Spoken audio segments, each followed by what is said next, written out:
Anything I say, every step I take, it's with purpose. I'm meaning to do it, even if I misstep, right? And it's gonna happen a lot. But I'll redirect myself, and I'll be honest about my mistakes. I'm not ashamed of it, right? But being honest to myself first is the first step.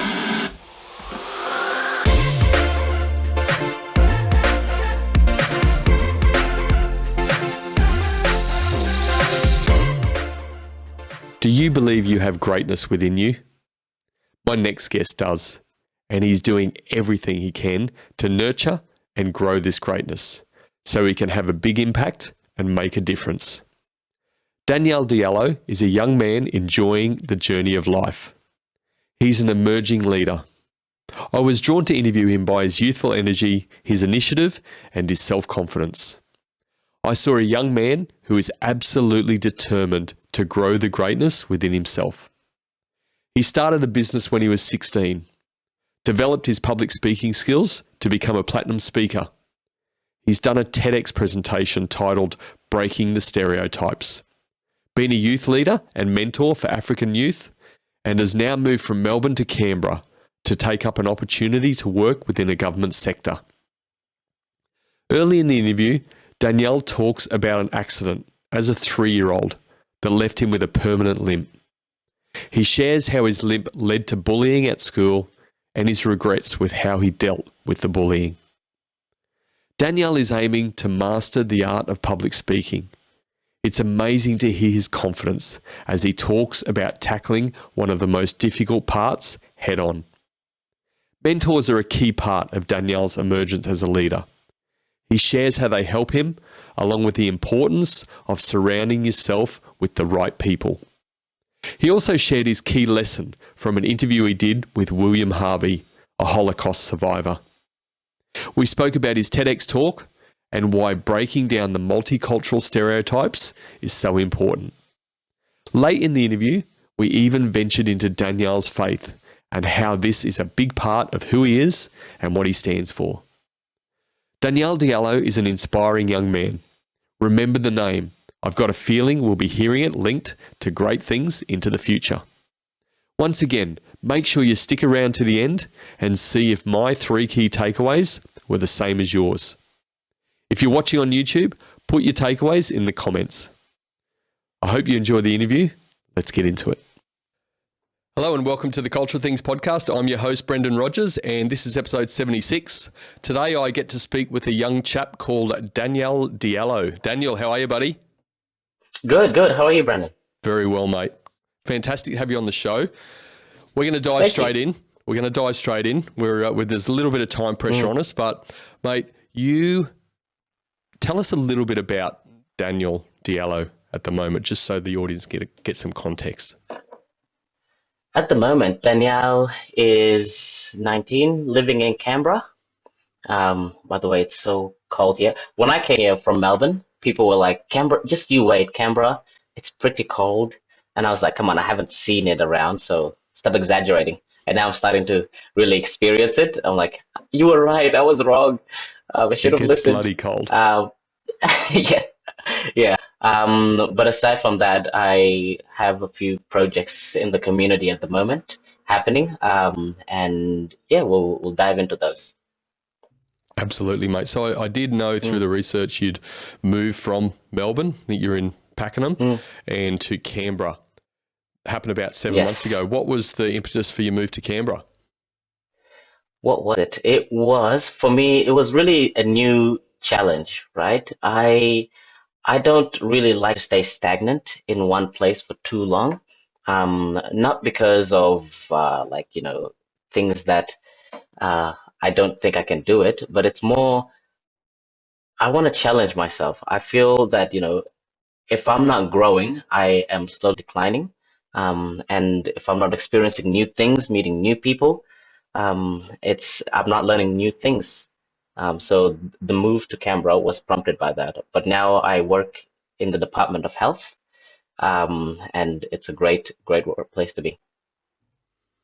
Where do you think that adventurous side of you, trying new things, loving new challenges, it's quite an adventurous approach. Where do you think that started for you?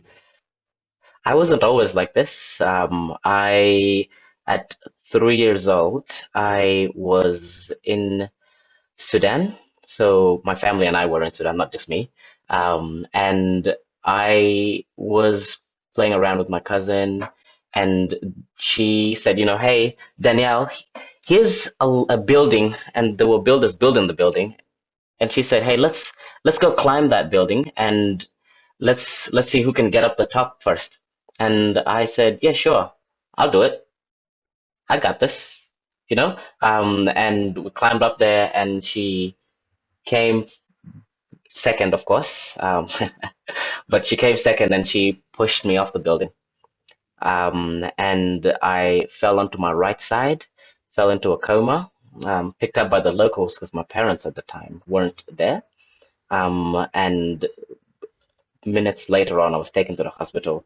And the doctor said, hey, it's good that he didn't land on his neck, but he's not going to walk again. And that's the trigger for me, I guess, that adventure sometimes stinks, but going in through that process as well, my family at the time didn't have money, so to speak, and over there the system is different. The system over there is more, give me the money and then I'll see what I can do. That's what the doctors say. And if you don't have the money, then they don't talk to you. But good thing my family got together and collected the money to really give to the doctor to try to fix my leg. But they didn't do it so much so that it was good to what it was before. As I live with a limp now, and that moment where from 3 onwards, it it was I would say from 3 on to 14, it was very much defensive Danielle mode, right? Hey, going to school, people saying, hey, Limpy. Could you imagine that? Hey, Limpy. Hey, walk properly. What do you mean walk properly? I can't change it. It's not like they had a problem with my hair, because I could have snipped this bad boy easy, right? To conform, to get, to be part of the crowd.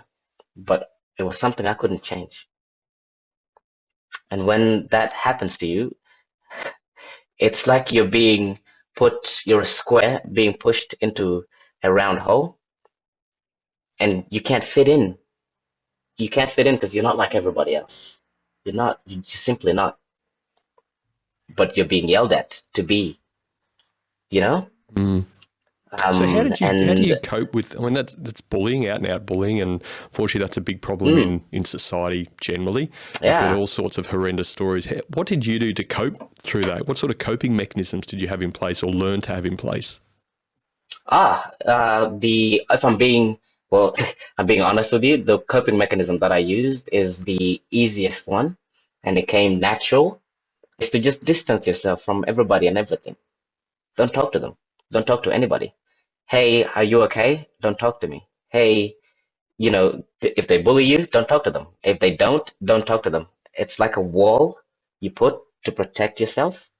And the problem with that wall is, of course, you can't break it down and you can't get help from people. And so this was a point that I was stagnant in a while. Um, and the way I broke through that is learning slowly but surely to let people in. Let people in slowly, let people in slowly, and gradually I have a crowd that I can really count on. And they count on me. And so the relationship goes back 2 ways. So yeah, that's the direct way that I just want to speak to that wall for a minute. What was the Some catalyst for breaking down that wall? What was it? I didn't want to stay like this, but it was only almost like a subconscious flinch my body was doing, right? To really stop me from getting hurt, I have to stay away from people, but I wanted to get closer to people. So it was like I can't have it two ways. The catalyst was just speaking to myself, hey, I know this happened. I know it did, and it's not okay. I know it's not, but we have to move in a certain direction, and we have to really move forward in this way so that we can see better things, we can experience better things. Because being alone is good as well, right? Being alone is good, but being alone for too long and being lonely is not, and it's not okay. Hmm. You've, in some of the stuff I've watched, you put yourself out there, and I want to explain actually just to you, because I haven't explained to you, and I think our listeners would be really interested. Like, why have I brought you onto the podcast? Because Hmm. you're probably not the normal guest that we'd have. A lot of guests that we have are very, very experienced, and I say this respectfully, but they're very, very experienced in the space they're in. You're a young lad. You said you're 19 years of old, but you were Hmm. a school captain of your school, and you've done all sorts of things. You're sort of dabbling around with stuff. But what I saw in you when you approached us was that there's this something about you that there is no excuses. You're giving things a try. You're trying to find this path, and you're on a certain path now, which is very different to maybe the last few years for you. That's why I sort of felt inclined to really have you on. You had that energy Yeah. about you, and it was youthfulness energy, but just no excuses, not scared of anything, and putting yourself Hmm. out there. I'm interested to understand like where that trigger came from. I get the story you've just shared. I've heard that, and Hmm. breaking down the wall was the term. But you said Hmm. something in some stuff that I watched around you, and it was growing the greatness within. Hmm. What was that point where, because you come from a dark place where you're being bullied and teased and all that sort of horrendous stuff, and then Hmm. to grow the greatness within, like that switch doesn't just flick, something flicks it. No, no. Before I answer that, I'll tell you a story. Let's say I tell you right now, I'm not gonna make lasagna today. What do you I love think? lasagna, mate. I'm very sad to hear Yeah, yeah. But that. I'm telling you, I'm not gonna make it today. Mm. So what would you do? You know that already. I'm not gonna make it, so I won't go read the recipe for it. I won't go ask for help to get lasagna, to make lasagna. I won't get the equipment to make lasagna, right? Because I've already told myself I'm not gonna make it. Some of us have already told ourselves that we're not fit for greatness, therefore we don't look out for books that will advance us. We don't ask for mentors. We don't look for mentors. We don't meet people at all because we've already convinced ourselves, switched off completely that, that is not for us. And I looked into this guy named, I don't know if you know him, Earl Nightingale.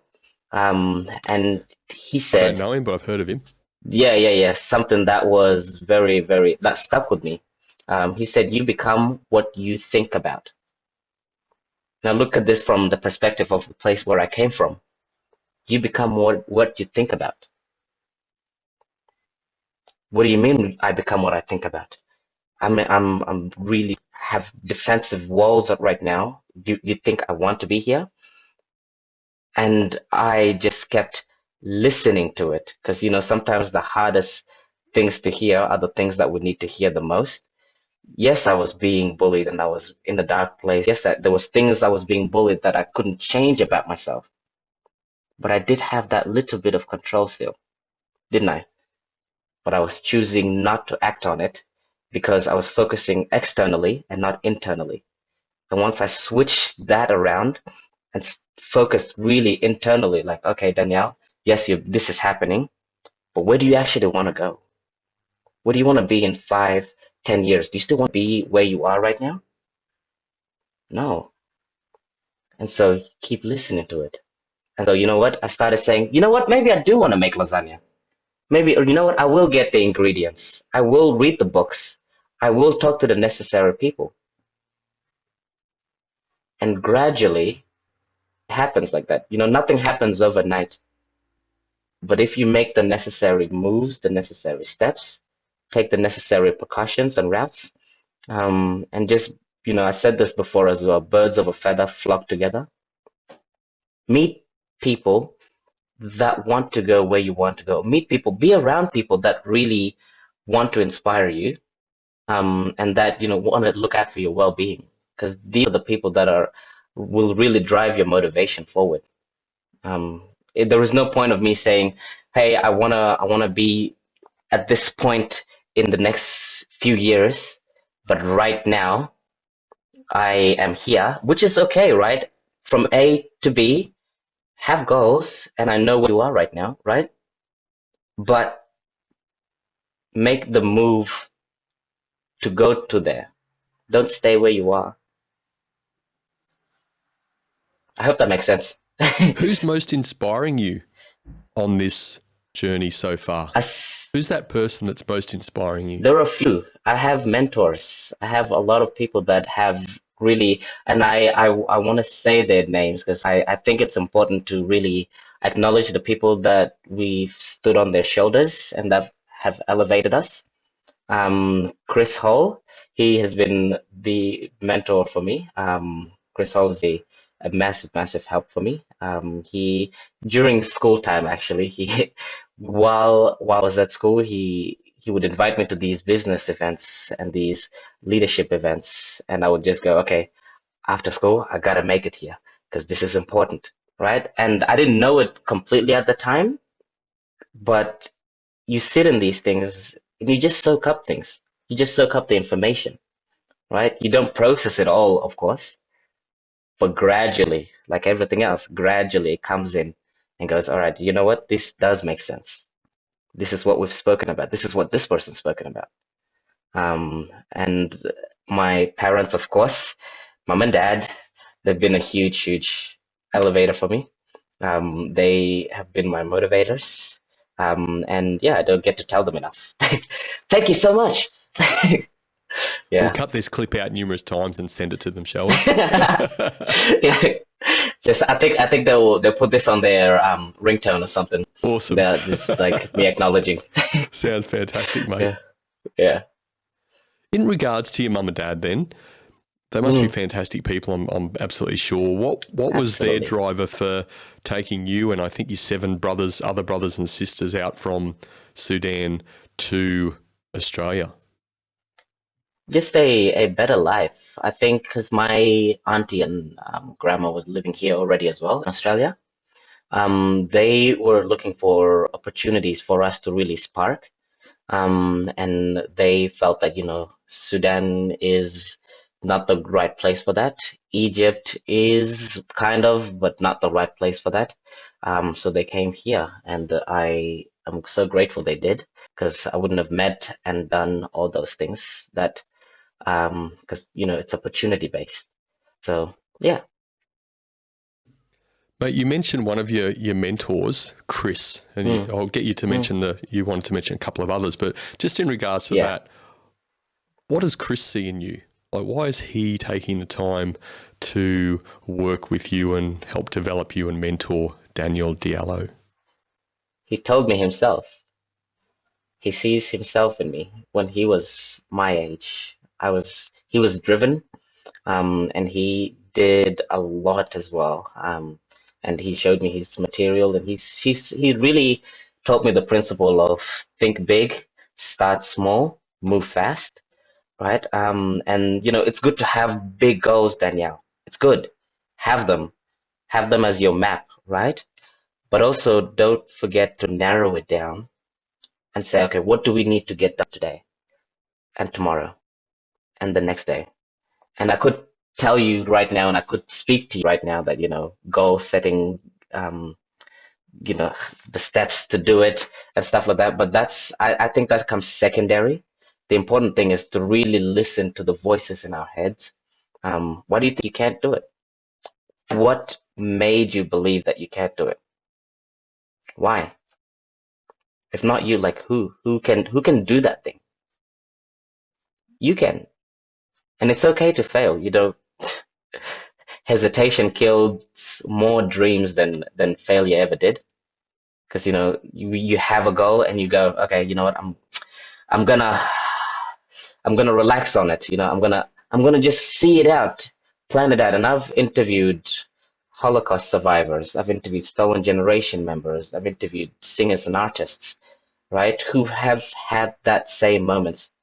And I've met people so talented that I was like, keep going, but fear is stopping them.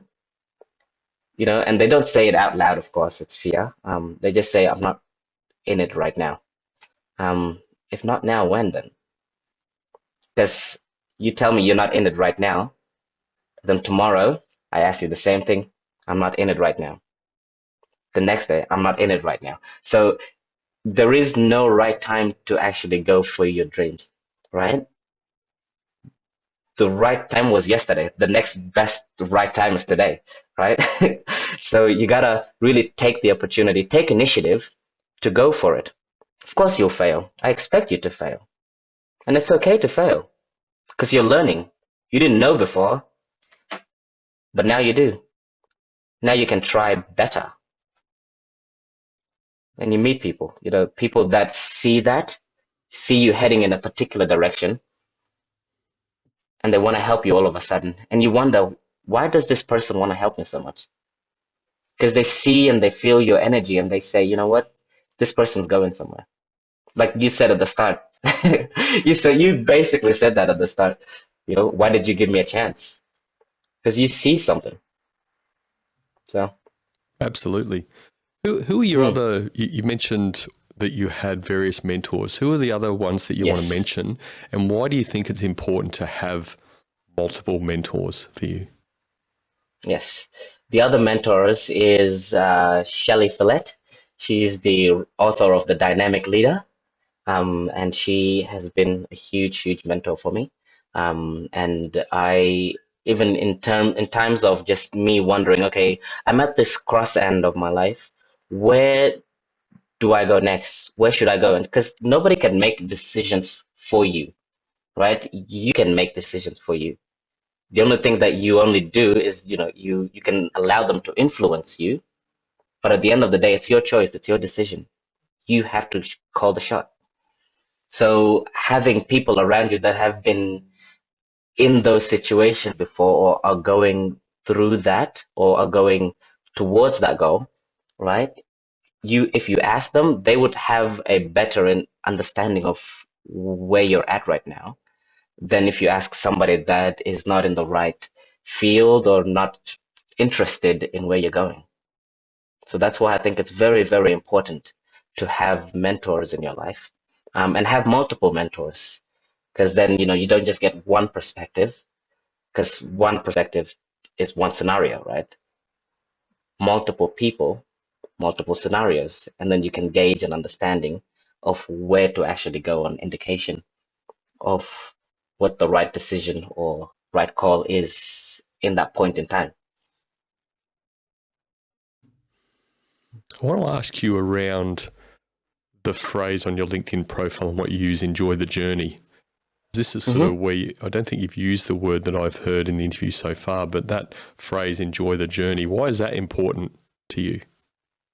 Hmm. That's good. Good. I'm glad you asked that. You've done some research right there. Um,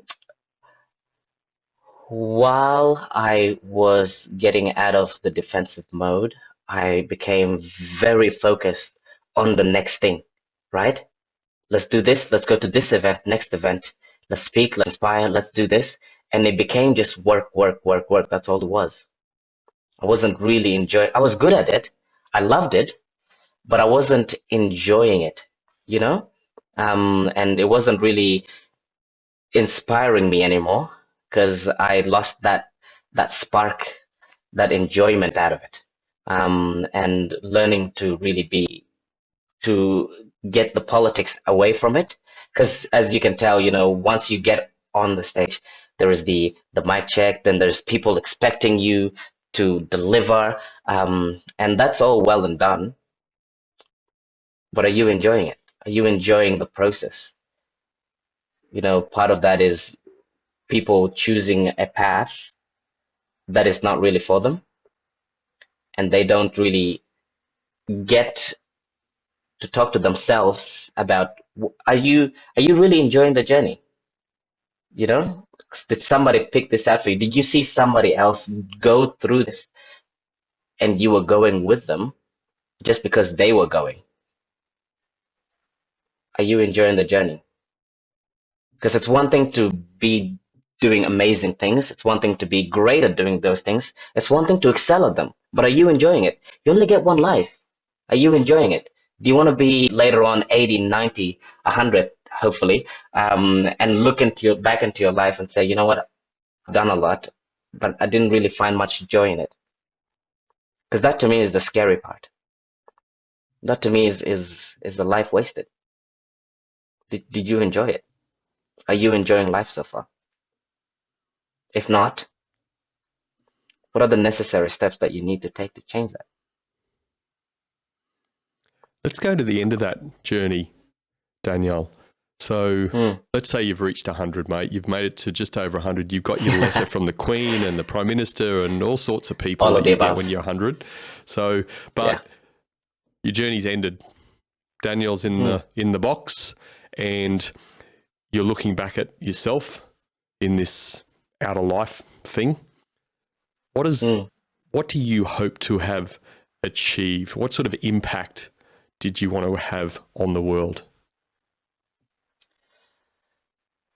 There is a message on my Facebook page right now, of a lady a few years ago who was going through chemo for cancer. And while I was speaking, she was letting me know, hey, Danielle, your stuff is great. You inspire the world. I want you to keep going. May God bless you. And she This is kept the lady you did sending the these. ride for as well. Pardon? Is this the lady you did the ride for as well? No. This is, I don't speak about this at all, because this Okay. is the external things, internal things. This lady had chemo, was going through chemo, and she was sending me messages. Hey, keep going. You inspire the world. And at the time, I didn't know she had chemo. She was going through chemo. She had cancer, and she was just sending me these, and I was like, ah, thank you. Just another person sending me a message telling me to, keep going. Um, and then she sent one really long one where it says, you've inspired me, you've helped me through, like, this cancer journey. And then a few days later, I get another message from a friend saying she has passed away. And that doesn't just, you can't dismiss that, You can't just dismiss that. The impact you make, you don't necessarily see it sometimes. It's like putting a seed in a garden, right? And then moving away from that garden, moving far away from that garden. You never get to know, you don't know. It's like, think of a circle. You're in the circle.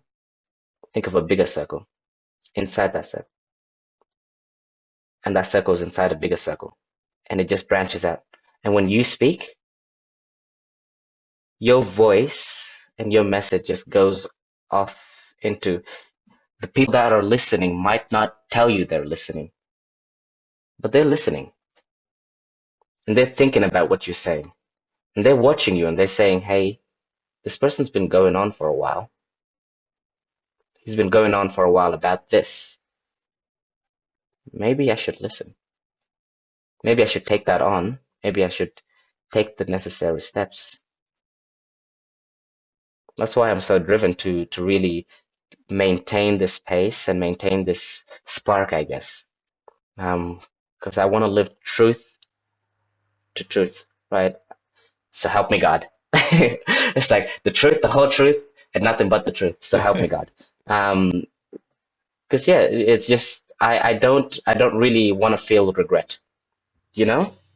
And I speak about regret a bit because it's mostly the it's mostly at the have you felt regret before, Brendan? Haven't you? Absolutely. Absolutely, and it stings. Imagine feeling regret at an older age, where you, I guess, can't move anymore, can't change things. That's gonna stick around.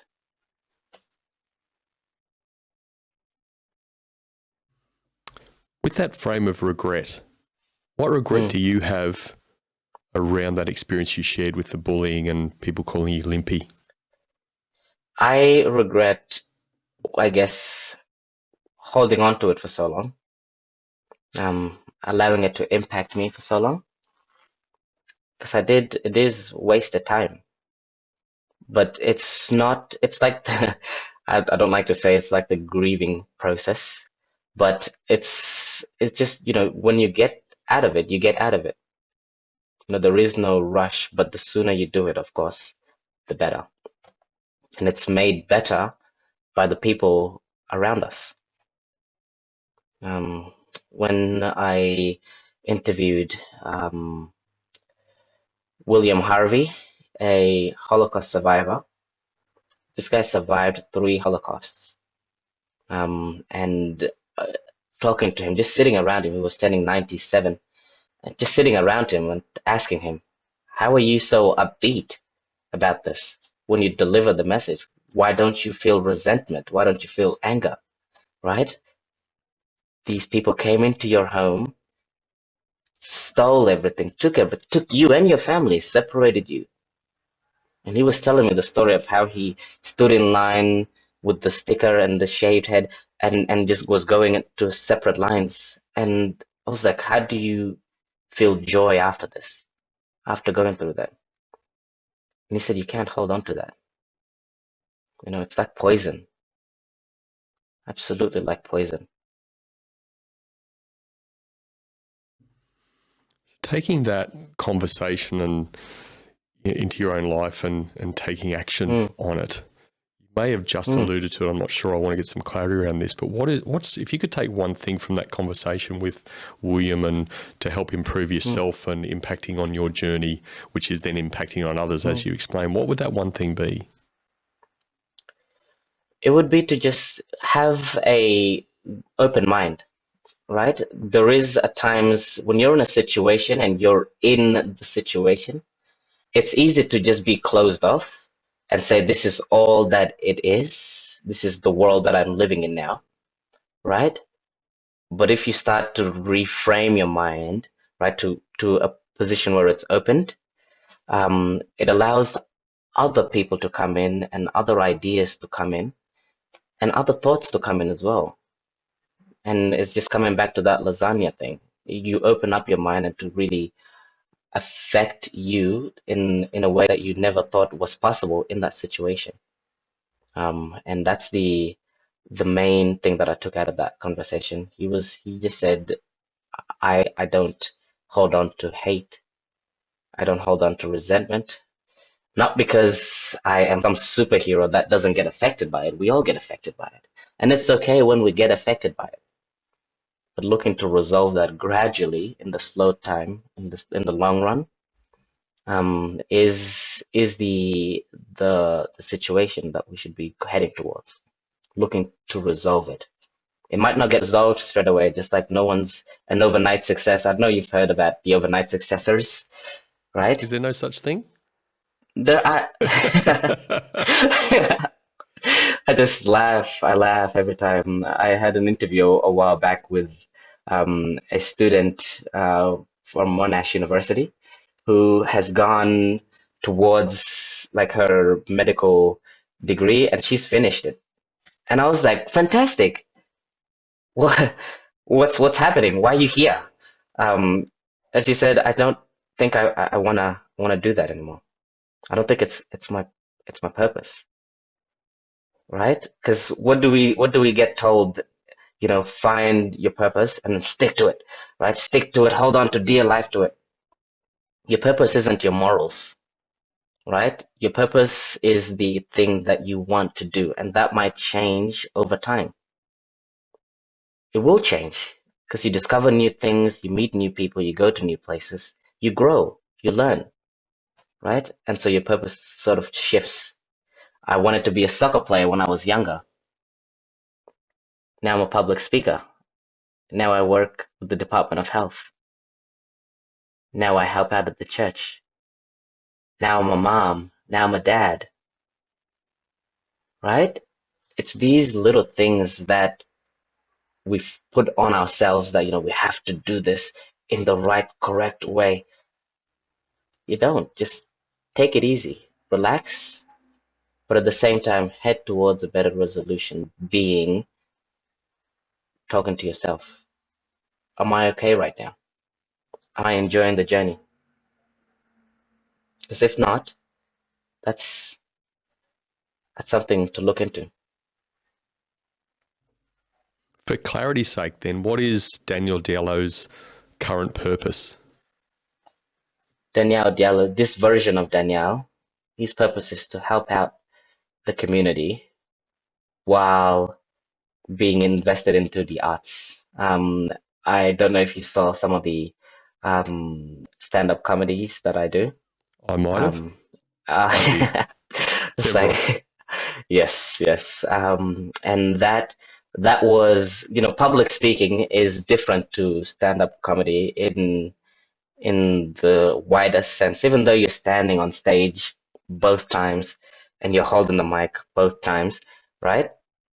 The expectation is different. In public speaking, you have a message in your head, and the audience is there to really take on that message, and be impacted in some way or shape or form, right? But in the comedy, the audience is there primarily to laugh. And when they sit down, they're like, "All right, make me laugh. I want to laugh. This is it. Tell a joke right now." Um, and it's a bit like, oh my goodness, okay, now I have to say something funny. I have to say something good. And I wasn't sure that I could do that. So you know why? Because I was like, I don't think I'm that good. I don't think I want to make lasagna. I don't want to. Um, but hearing that inner voice, I was like, you know what? We're doing it. Just because that, we're doing it, and we're seeing the outcome of it. Write a set. Just start being around comedians. Start looking for the chefs, right? Get the right tools. What do you need? Read the books. Do the work, right? And then first time on stage, hey, this is all right. This is not bad. Second time on stage, hey, I'm good at this. Third time on stage, hey, I'm enjoying this. Oh my goodness, right? And it just progresses on from there. But you got to do the work after you find out, do you want to do this? And please, please, please, I forget to say this always. Evaluate at every point whether you're enjoying it. If you're not enjoying it, stop it immediately. Because otherwise it's just wasted time. Why was the stand-up comedy a challenge that you wanted to overcome? I have knowing my background, I I take things sometimes quite literally and too seriously. And I wanted to challenge that. I can be funny. Why can you be funny, Daniel? Because I want to be funny. Because that's a skill set that I think I can master. Um, and I don't think I have done it yet.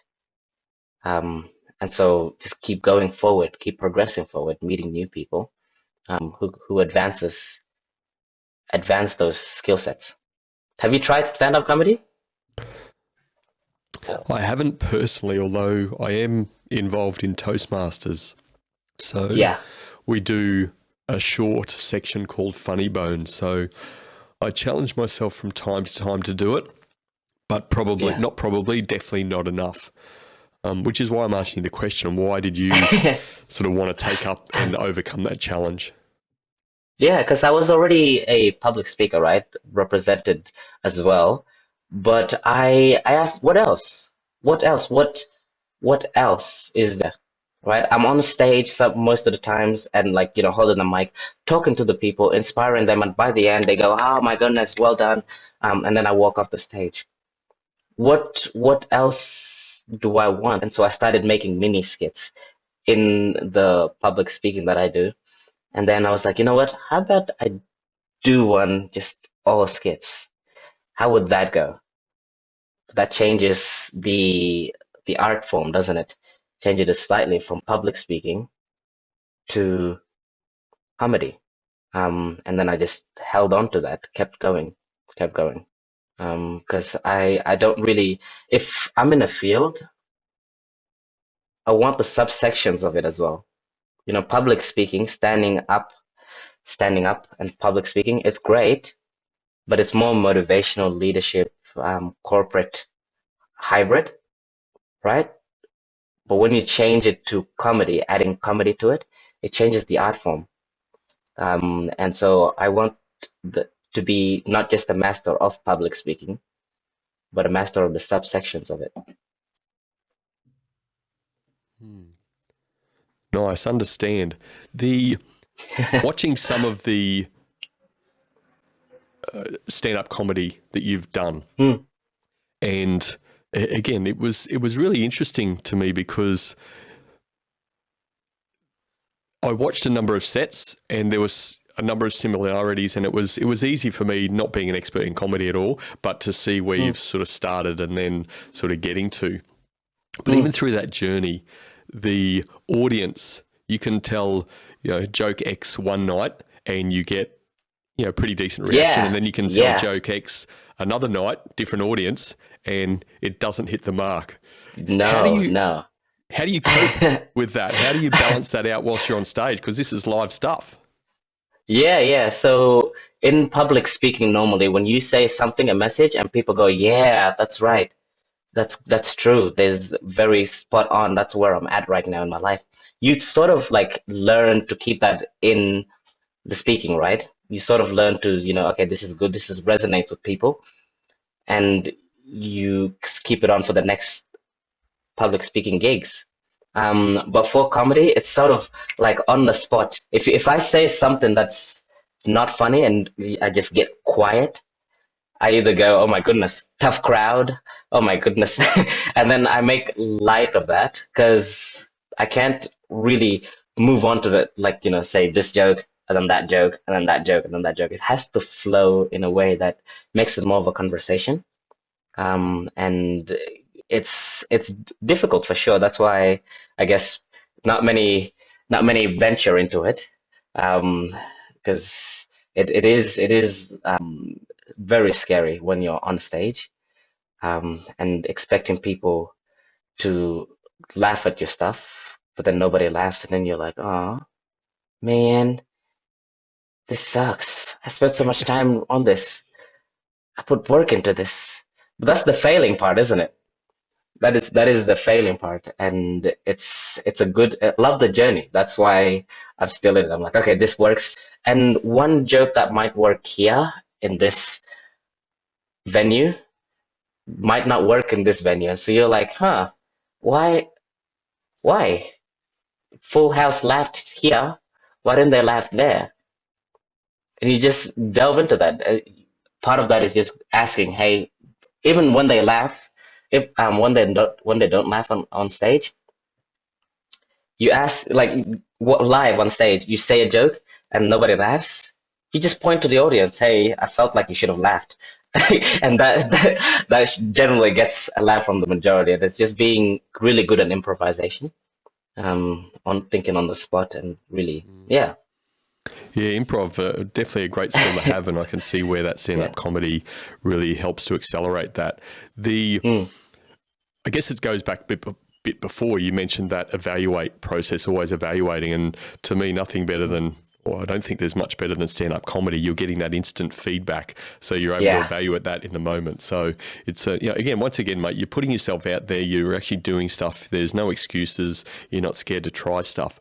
One of the things I need mm. to ask you though, because this appealed to my weird sense of humour to some point, but you talk about hating small talk on set. And then Yes, you go on, why don't people just come out and you said, "Hey, how you going? How you going? Yeah, I'm well. All this sort of stuff." yeah, So, hey, if you're in witness protection, what name would you choose?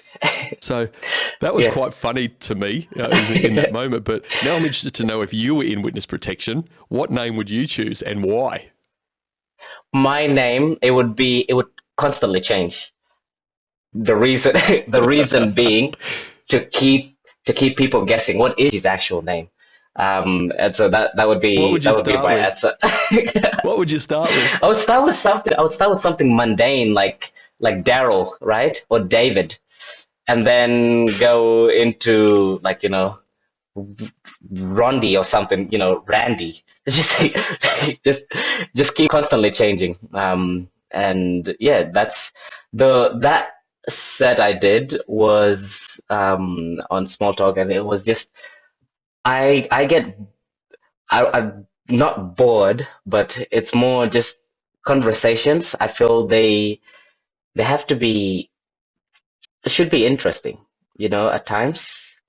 It's good for me to say, "Hey, Brendan, how are you?" And you say, "Good," and then I say, and you ask me the same thing, "Good" as well. Awesome, fantastic. What did you do this week? What was your highlight this week? Where's this place that you can recommend, right? I'm looking to do this. Can you say something about it, right? It's more just ebb and flowy rather than, because we're so stuck on, "Hey, how are you?" Good, good. And then that's it. That's where we stop, right? So it's more just make conversation, really invest in the person that you're in talking to. Invest in them, because they definitely know something that you don't. And it's a learning experience once you really invest into them. And I feel that, the "Hey, how are you?" Good, fine, dandy, talk is just to keep people just there. Yeah. Well, certainly, anyone interested, go into your Facebook page, and we'll put all of the contact details in our show notes anyway. But get on your Facebook page, check out some of the videos you do and some of the sets. So again, there's some good laughs there. So well done, mate, on what you're doing there. Thank I you. want Thank to you. go on to breaking down stereotypes, Mm, because that was the title of the talk, the TEDx talk that you did in mm, TEDx Casey. So once again, mm. congratulations on that process and getting an opportunity to do that. It was a really Thank you. fantastic talk. I found it really good. Mm. Breaking down stereotypes. What stereotypes are you breaking down? Breaking down stereotypes. That topic was dear to my heart. Still is. It's more multicultural, multiculturalism in Australia, and the integration process of it all. It's with I didn't mention this, but it was with the education system at the time as well, and the media. And so at the time, the media was reporting, Sudanese man, Sudanese boys, Sudanese gangs robbing, stealing, doing this. And there was no other side to the story. Sudanese man, Sudanese boy, Sudanese groups have started this initiatives, have sparked creativity. So there was only that one negative side, you know, and so I couldn't stand for it, because I have little siblings that will grow up in this world, right? And I didn't want them to see that. Is this it? Is this all that was recorded about us? So I want to be that positive aspect of, okay, these guys are doing this, but this guy is doing this as well, So it's more that balance. And the reporting of it was one big part. And yeah, that was the part that I wanted to break down. And how do you feel you're progressing on that journey? So far, I feel that based on the people I've met, based on the amount of work, I mean, I guess it's that garden and the seed again, I can only do so much, and I can only speak so much. But at the end of the day, I'm giving out messages. I am telling people, you've got this. You are a beautiful human being. Don't let people, really anybody, tell you otherwise. And it's, for me, I struggle when somebody has a goal in life and somebody else comes and shuts that goal down without them having to try it on. Because then I'm sitting here wondering why didn't that person progress forward with their goal anyways? Why did they listen to that? And I feel that in the African community, there's a lot of passion, there's a lot of creativity, there's a lot of joy to be had, right? But we are right now still very, very stagnant, still very hesitant, and moving forward is just keep on going, keep on going. Part of that, my work in multicultural youth support services, I worked there for a bit, and part of that is just working to help out the African community in the education system as well with their homework so they can actually finish year 12, right? Or they finish schooling to a standard gradings. And it is hard, Brendan, because, you know, let's say a kid, let's say 6 years old, 7 years old, oof, let's say 13 years old actually,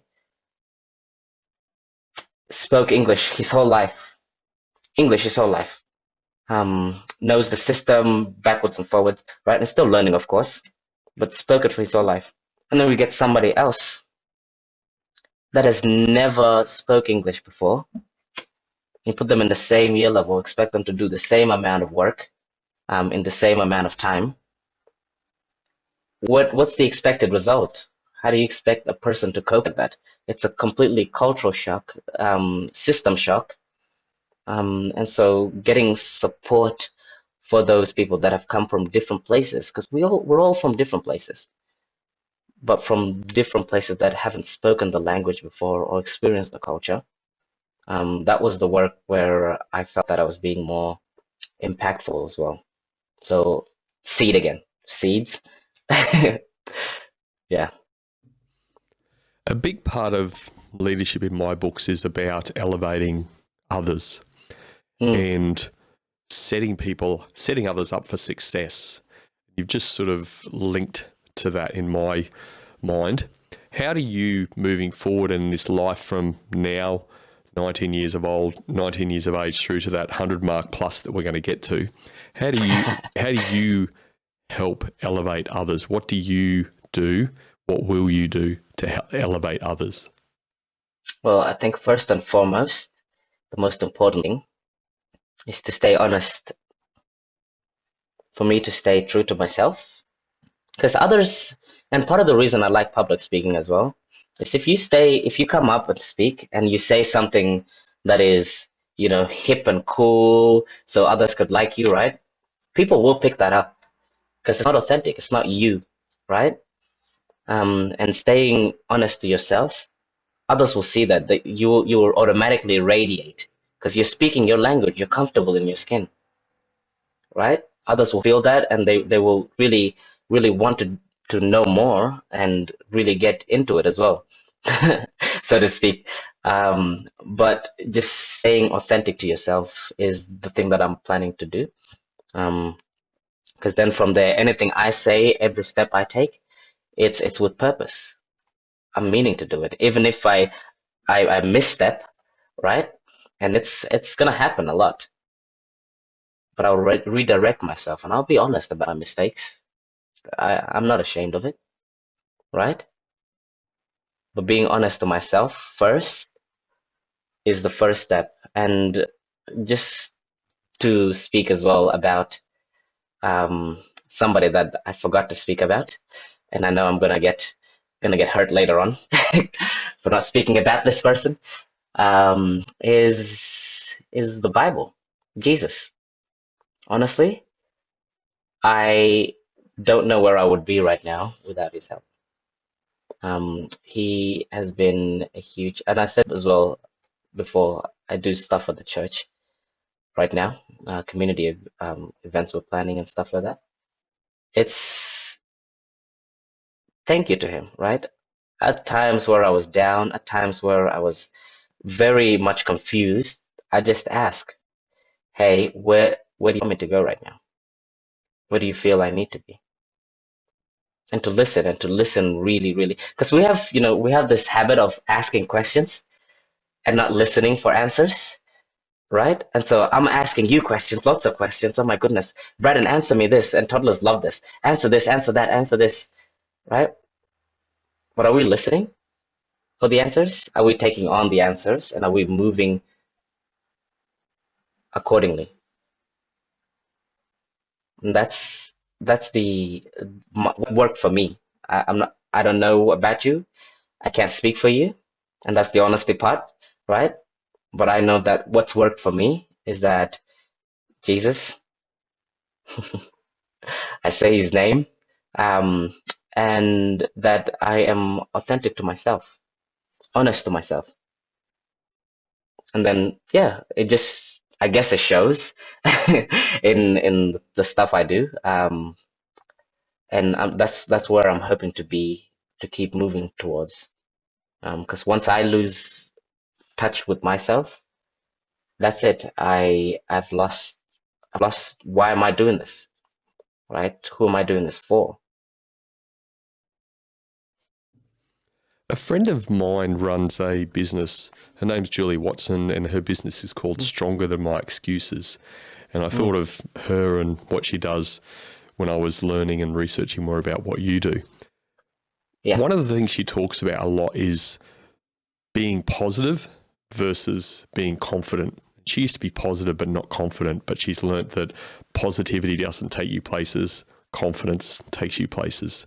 And you've got confidence, there's no doubt, which is fantastic. There's not an air of arrogance, it's just a strong self-confidence there.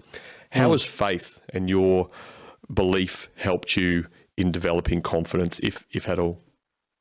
It has significantly, significantly. For me, coming to terms with it was the thing I avoided, because my parents are Christians as well, and I was, going younger, going to church, getting dressed, hearing the pastor speak. I'm like, when is this ending so I can go to lunch, go to meet my friends?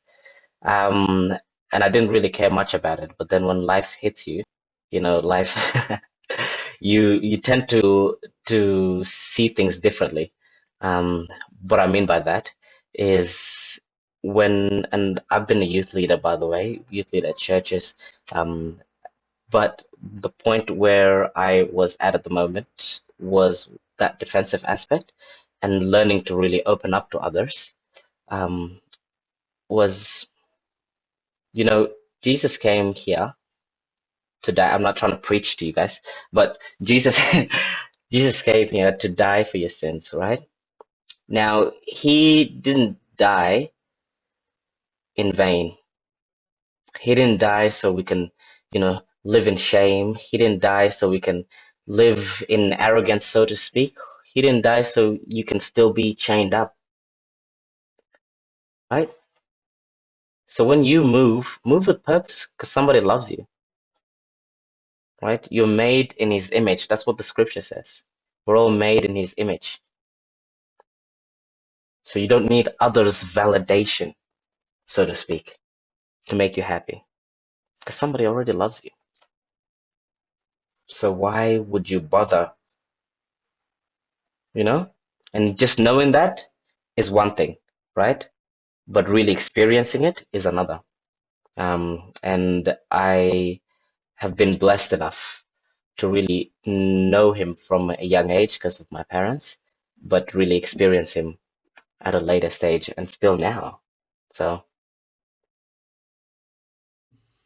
Yeah, thanks for sharing that, mate. And again, I guess the thing I want to speak broadly around really briefly is that a big part of leadership, again, in the work that I'm doing and my humble understanding of leadership is actually just being clear on what you stand for and your beliefs and your values. So whether that's faith driven, whether that's sort of other things driven, but just having that clarity. And for you at such young age, 19, I certainly didn't have that level of direction at that age. So once again, well done on what you're doing and how certain things are helping driving you forward. thanks. Mate, I know we've got to be, again, conscious of time for you. I just want to start to move down the closing up path, and I'm really interested in what you have to say here about leadership impact, and what or who has had the greatest impact on your 19-year leadership journey at the moment? Leadership is that it's the buzzword at the moment because everybody, I'm a leader. You know what? I've done this, so I'm a leader. But what about the mom? What about the dad? They're leading. What about the small, small business owner, so to speak? What about your friend next door? They're leaders, right? They might not be an out there leader, but they're leading in their own way, right? Leadership, the best definition I've ever found of leadership is that leadership is the ability and the willingness to influence others towards a goal, right? And so when I get up there and I speak, I getting others to follow me, so to speak, is not really my aim or my goal, nor do I want that, right? I don't really want that, so to speak. But I do want them to take on what I have to say, or consider it to a certain extent and apply it to their life and just try it. See if it works. Awesome, great. If it doesn't, Danielle's full of crap and he was lying to me all this time. Um, but yeah, it's just leadership is one of those things that I can't really. Who in the Bible, if I can ask you, who in the Bible wanted to be a leader? Nobody. When Moses is picked to lead his people out of Egypt, what did he say to God?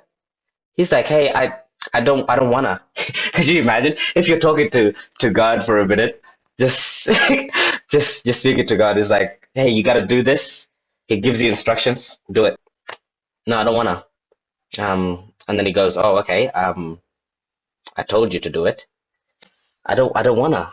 I stutter." That's one of his excuses. His excuses was, "Oh, I stutter. I'm not good in communications. I can't really inspire people to do things." Right? That was his excuses. He was left in that box of what's limiting to him, not knowing that his creator was actually above. He knows best. He knows him. Scripture says that God knows you before you were born. And so he's here making excuses. God's calling him for a greater purpose to lead people out of Egypt, out of the Pharaoh's captured. And he was saying, "You know what? I can't do it. Call my brother. Tell him to get somebody else. Get somebody else to do it. Why am I being called to this? Get somebody else." God told him, "Hey, I know that you are like this, and I accept you. It's okay, right?" And as the story goes, he led the people out of Egypt. But those initial conversations that we have with ourselves, firstly, when we have a goal, when we have a purpose in mind, right? Those start points where, okay, I got an idea, but I don't think I can do it. So I'm not gonna do it. Because I think it's gonna fail. And I don't think anybody would care. And I don't think I can really influence people. I don't think I'm a leader. I don't think I think I'm just being a fool of myself. I don't think I'm really worth it, right? And so moving forward, you start to shrink yourself even more. But if you say, okay, I've got this, I'm going to try this, and I know I'm not going to influence a lot of the people, but I can influence the person next door. I can influence my friend. Instead of going to parties every night and every day and really wondering on Monday, oh my goodness, I've got nothing in my bank account. Why don't you start to go out less?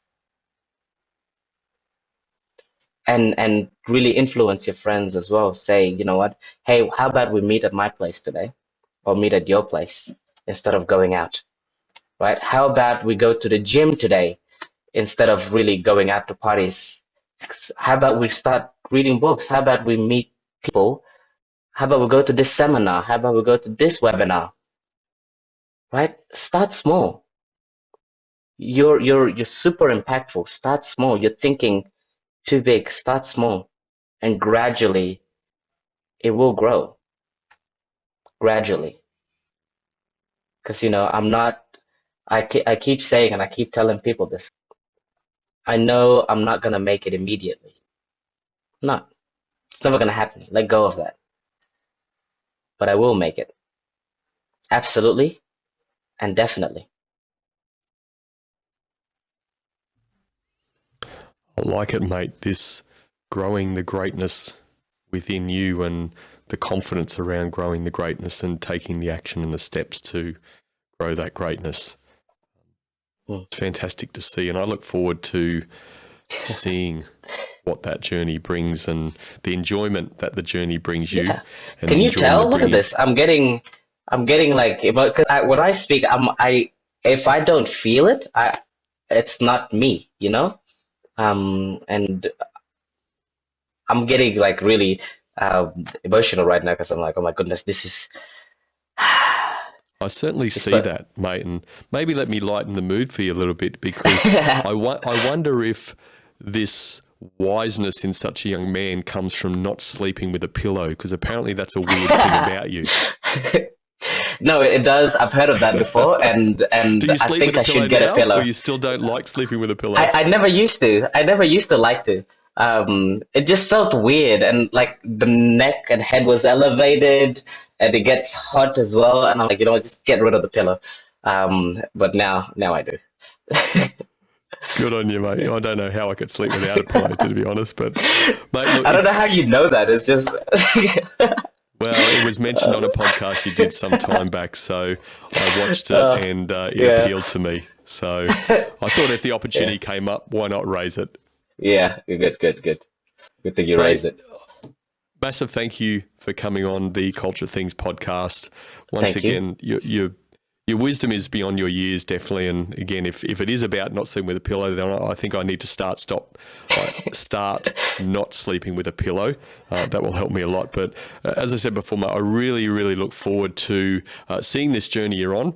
Hopefully we'll get to meet face to face at some point. But Yeah. watching you and seeing you grow this greatness and having the confidence to develop this greatness within you, which I know you've said it before in your talk and some of the episodes, some of the podcasts you've done, is it's within everybody. It's within our unique greatnesses within each of us. So having the confidence to do that, to grow that, develop it, and to take steps and to put excuses behind you. So once again, mate, thanks for being a guest on the Culture Things podcast. I appreciate you very much. Thank you so much for having me. Leadership is the ability and willingness to influence others towards a goal. This is a definition of leadership that most resonates with Danyal. Given his involvement as a youth leader, his focus on mastering the many aspects of public speaking, and his journey to break down stereotypes about the Sudanese community, I would say he's doing everything he can to live out his preferred definition of leadership. As he mentioned, he won't make it immediately, but he will make it eventually. These were my 3 key takeaways from my conversation with Danyal. My first key takeaway: leaders try new things. They don't let fear hold them back from learning something new. If they want to learn something, they understand there's a process involved to learn it. And there is another level of discipline needed if they want to master it. Either way, having the courage to overcome any fear of learning something is how the best leaders try new things. My second key takeaway: leaders understand the value of mentors. They know that great mentors will provide guidance and emotional support. A great mentor will also provide motivation to help you achieve and is a role model to look up to. Surround yourself with the right people who inspire you and who are in the environment you want to get to. If you have this mentorship in place, you are a leader who understands the value of mentors. My third key takeaway: leaders enjoy the journey. If you're on a path that isn't for you, make a choice. Either choose to enjoy it or choose to leave and do something you will enjoy. Don't choose to live with regret. Life's too short for that. Find something you'll enjoy and take the steps to make it happen. Leaders make the choice to enjoy the journey. So in summary, my 3 key takeaways were: leaders try new things. Leaders understand the value of mentors. And leaders enjoy the journey.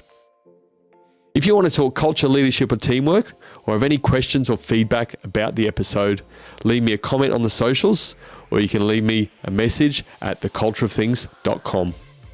Thanks for joining me, and remember, the best outcome is on the other side of a genuine conversation.